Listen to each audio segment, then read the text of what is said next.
Okay, to like or not to like. On Facebook, it's as easy as clicking a little button. That's the thumbs up logo, of course, that you got behind me. Some users, though, have been giving the site a distinct thumbs down after it emerged that a psychology experiment was being carried out without their knowledge. Now, the test saw Facebook manipulate news feeds to control which emotional expressions people were exposed to. So is our trust in social media running out? And just how much influence do these networks have over our actual mood?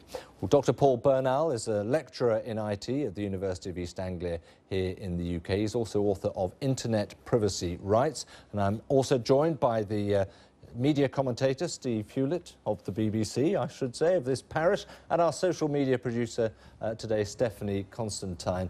Thanks all. Steph, can I start with you? Just explain how this worked. Well, Facebook has a news feed which allows users to see their friends' status updates, any posts. They may post videos and photos. And what Facebook says, there's a bank of emotional words which spark an emotional response in its users. It could be positive or negative.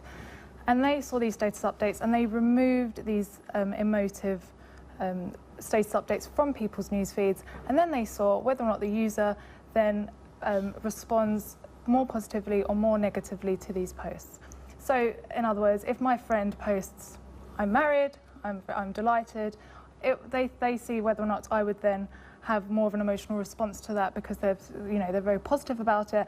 Do I like it more? Do I share it more? Do I comment more? And also, what do I share now because of that? And they just want to see if they can alter users' emotional states. Okay, Paul Bernal, it sounds a fairly innocuous thing to do. What would you say is the problem with this? Well, there are two separate problems. The first problem is the ethics of the experiment itself, that there was no real consent. Facebook assumed that because you've consented to use Facebook, you've consented to be experimented on. But the second and more important in many ways thing is that people's emotional state is something that's intrinsic to them, that they should have the right to know what's happening to it and to not have it manipulated. And more importantly, your emotional state can affect what you do. Now, Facebook will be interested in this because it might affect whether you buy things and so on, and the effectiveness of their advertising. But it also can have effect on things like politics. It can decide whether you vote. It can even decide who you vote for. There's evidence that, for example, happy people are more likely to support incumbents, people who are in power, and unhappy people are more likely to vote against them. This is a big extrapolation from a relatively small experiment, isn't it? Well, 700,000 people isn't that small an experiment.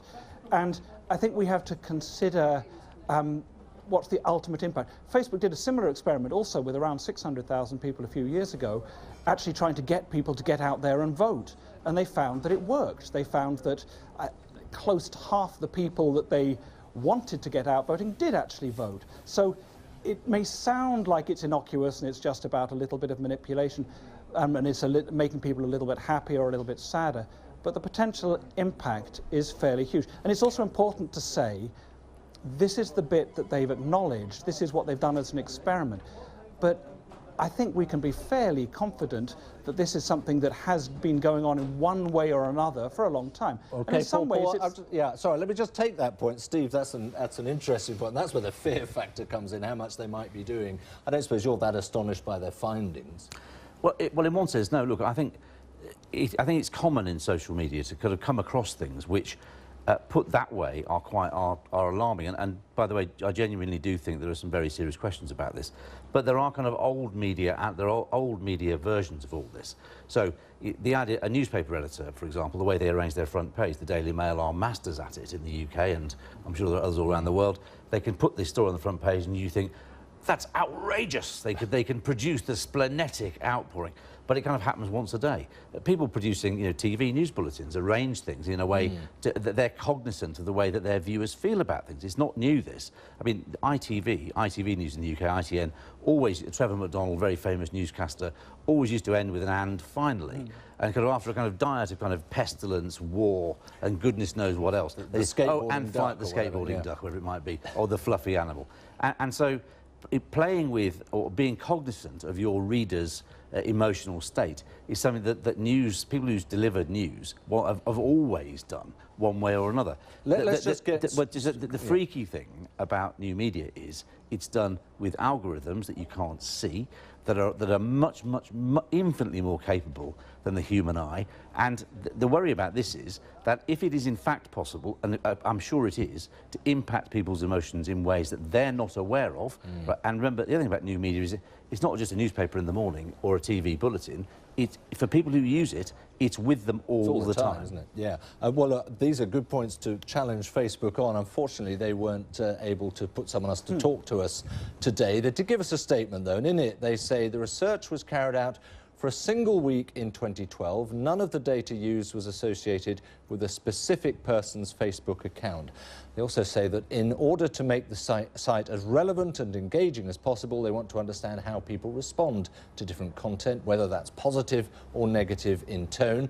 Facebook adds that there is no unnecessary collection of people's data in connection with the research, and all data is stored securely.